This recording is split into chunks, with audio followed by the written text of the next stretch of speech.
Micro strategy के owner Michael slayer ने ये आइडिया बहुत पहले ट्रम्प को दिया था। दुनिया में गोल्ड के प्राइस क्रैश कर जाएंगे। कई कंट्रीज जो अपना रिजर्व गोल्ड न रख के बैठी हैं, उनके रिजर्व रातों रात नीचे आ जाएंगे। उन्होंने वर्ल्ड वॉर 2 के बाद भी किया है, 1970 के क्रैश के बाद भी किया है, और अभी रिसेंटली कोविड के टाइम पे।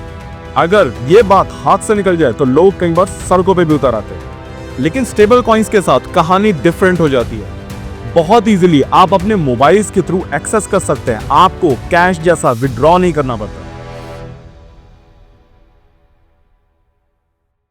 हाल ही में रशिया के ईस्टर्न इकोनॉमिक फोरम ने एक बहुत बड़ी एलिगेशन लगाई है यूएस के ऊपर। पुतिन के सीनियर एडवाइजर एंटन कोबाकोव ने एलिगेशन लगाया है कि यूएस अपना 37 ट्रिलियन का डेट सॉल्व करने के लिए क्रिप्टो करेंसी का सहारा ले रहा है। ये सिर्फ एक कॉन्स्पिरेसी थ्योरी नहीं है, इस बात में कुछ इकोनॉमिक सच्चाई भी है। तो आज हम डिटेल में देखेंगे कि रशिया का एक्चुअली में एलिगेशन है क्या ये प्लान सच में काम कर सकता है, पूरी दुनिया के ऊपर इस प्लान का क्या असर पड़ेगा। एंटन कोबाकोव कोई नॉर्मल आम पॉलिटिशियन नहीं है, ये पुतिन के इकोनॉमिक एडवाइजर है और ये पिछले 10 साल से पुतिन के साथ डायरेक्टली काम कर रहे हैं। रशिया को बड़े बड़े इकोनॉमिक फोरम में ये रिप्रेजेंट करते हैं, रशिया की इकोनॉमिक पॉलिसीज को यही शेप करते हैं। सितंबर में 2025 में ईस्टर्न इकोनॉमिक फोरम में उन्होंने पूरी दुनिया के सामने रखा कि कैसे स्टेबल कॉइन्स का इस्तेमाल करके यूएस अपना 37 ट्रिलियन का डेट या उधार पूरी दुनिया के ऊपर पुश करना चाह रहा है। नंबर 1, वो पूरी दुनिया को क्रिप्टो क्लाउड के ऊपर पुश करना चाहता है। नंबर 2, अपना पूरा डेट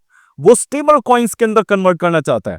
नंबर 3, अपने डेट को वो डीवैल्यू करना चाहता है। और नंबर 4, पूरा डेट साफ करने के बाद वो एक फ्रेश स्टार्ट करना चाहता है। अब देखो, ये सिर्फ एक रशियन प्रोपेगेंडा नहीं है, इस बात में काफी हद तक सच्चाई भी है। माइक्रो स्ट्रेटजी के ओनर माइकल स्लेयर ने ये आइडिया बहुत पहले ट्रम्प को दिया था। उन्होंने बोला था कि ट्रम्प को बिटकॉइंस के ऊपर इन्वेस्ट करना चाहिए और सारे गोल्ड को सेल कर देना चाहिए। अगर यूएस अपने सारे गोल्ड रिजर्व को सेल करेगा तो पूरी दुनिया में गोल्ड के प्राइस क्रैश कर जाएंगे। कई कंट्रीज जो अपना रिजर्व गोल्ड न रख के बैठी हैं, उनके रिजर्व रातों रात नीचे आ जाएंगे। अब मुद्दे की बात आती है, क्या इसका कुछ फायदा होगा, और उससे भी पहले क्या ये टेक्निकली पॉसिबल है और ये काम कैसे करेगा। चलिए थोड़ा गहराई में उतरते हैं और इसको समझते हैं। अब इसको समझने के लिए इसको इंडियन कंटेक्स्ट में समझते हैं। सपोज आपने 100 रुपए का लोन लिया है मार्केट से। अब वो 100 रुपए आपको लोन के अदा करने हैं, लेकिन आप आरबीआई है और आप 100 रुपए प्रिंट कर सकते हैं। तो ऑल ऑफ सडन 100 रुपए प्रिंट करते ही मार्केट में 200 रुपए हो गए। अब इसका सीधा इम्पैक्ट क्या पड़ता है? ज्यादा पैसा है, चीजें कम है, यानी इन्फ्लेशन ऊपर आएगी। गवर्नमेंट इन्फ्लेशन का डेटा फज कर सकती है। अब जब आरबीआई अपने 100 रुपए वापस करेगा, टेक्निकली उसने अपना लोन वापस कर दिया जितना उसने लिया था, लेकिन उस 100 रुपए की कीमत आधी रह गई है बिकॉज ऑफ इन्फ्लेशन। ऐसा करना यूएस के लिए कोई नई बात नहीं है। उन्होंने वर्ल्ड वॉर 2 के बाद भी किया है, 1970 के क्रैश के बाद भी किया है, और अभी रिसेंटली कोविड के टाइम पे भी उन्होंने ट्रिलियंस ऑफ डॉलर्स प्रिंट करे थे। अब इस करेंसी प्रिंटिंग के अंदर इशू क्या है? जैसे ही यूएस के मिंट करेंसी प्रिंट करती है, फौरन मार्केट में इसका असर दिखाई देने लगता है। आम लोगों के लिए चीजें हर महीने महंगी होती ही नजर आती हैं। आम लोग, नॉर्मल लोग इन्फ्लेशन को डायरेक्टली महसूस कर सकते हैं। उन लोगों के ग्रोसरी बिल्स भर जाते हैं और लोग गुस्सा हो जाते हैं। अगर ये बात हाथ से निकल जाए तो लोग कई बार सड़कों पे भी उतर आते हैं। लेकिन अगर डायरेक्ट डॉलर ना करके इसको डिजिटल करेंसी में कन्वर्ट किया जाए तो लोग बहुत जल्दी से इन्फ्लेशन को महसूस नहीं कर पाते हैं, और यही काम यूएस करने का प्लान कर रहा है। लेकिन स्टेबल कॉइन्स के साथ कहानी डिफरेंट हो जाती है। इन्फ्लेशन यूएस पूरी दुनिया में एक्सपोर्ट कर सकता है, स्टेबल कॉइन्स न्यूट्रल नजर आते हैं। क्यों? क्योंकि सिर्फ बैंक्स इशू नहीं करते, कंपनीज भी इसको इशू कर सकती हैं। बहुत इजीली आप अपने मोबाइल्स के थ्रू एक्सेस कर सकते हैं, आपको कैश जैसा विड्रॉ नहीं करना पड़ता। और ट्रस्ट फैक्टर सीबीडीसी से ज्यादा होता है। क्यों? क्योंकि ये डायरेक्टली गवर्नमेंट से इशू नहीं होते, तो लोगों को गुस्सा करने के लिए कोई एंटिटी नजर नहीं आती। एज ऑफ नाउ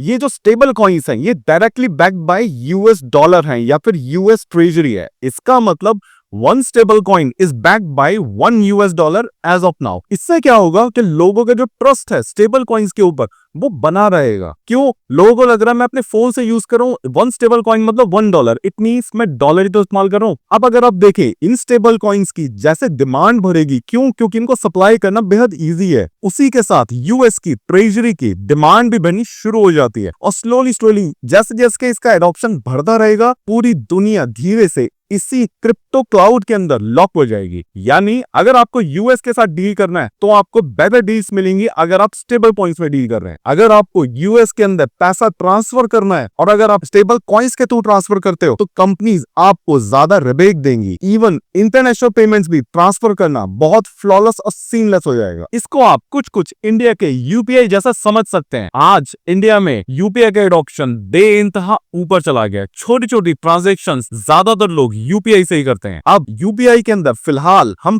पैसे ट्रांसफर करते हैं। अगर आप सोचिए पैसे को हटा के एक कॉइन जैसी चीज आ जाए और वो coin backed by Indian rupee हो, एग्जैक्टली यही चीज यूएस करने की कोशिश कर रहा है। अब इसको आगे बढ़ाने के लिए यूएस ने एक एक्ट पास किया है, उसका नाम है जीनियस एक्ट। इसका मतलब क्या है, खाली बैंक्स नहीं बल्कि private institutions approved by bank can also issue their own coins. For example, Apple can issue its own Apple coin, Facebook can issue its own Meta coins and so on. इसका मतलब इन coins के पीछे government का direct involvement आम लोगों को नजर नहीं आएगा। अब यहां से बातें स्याह होनी शुरू हो जाती हैं। First of all, each stable coin is backed by single dollar. इसको ऑडिट करना क्लोज टू इम्पॉसिबल है। 1970 से पहले US is backed by actual gold, but US ने यूनिलैटरली डॉलर के पीछे से गोल्ड की बैकिंग को अपनी मर्जी से हटा दिया था। सिमिलरली वो स्टेबल कॉइन के पीछे अपनी यूएस डॉलर की बैकिंग को जब मर्जी हटा सकता है। और इसी वजह से जो दुनिया की मेजर इकोनॉमीज हैं, जो बड़ी बड़ी महाशक्तियां हैं, वो यूएस को शक की निगाह से देख रही हैं। वो बहुत इजीली क्रिप्टो के ऊपर जाने के लिए तैयार नहीं है। क्यों? क्योंकि जैसे ही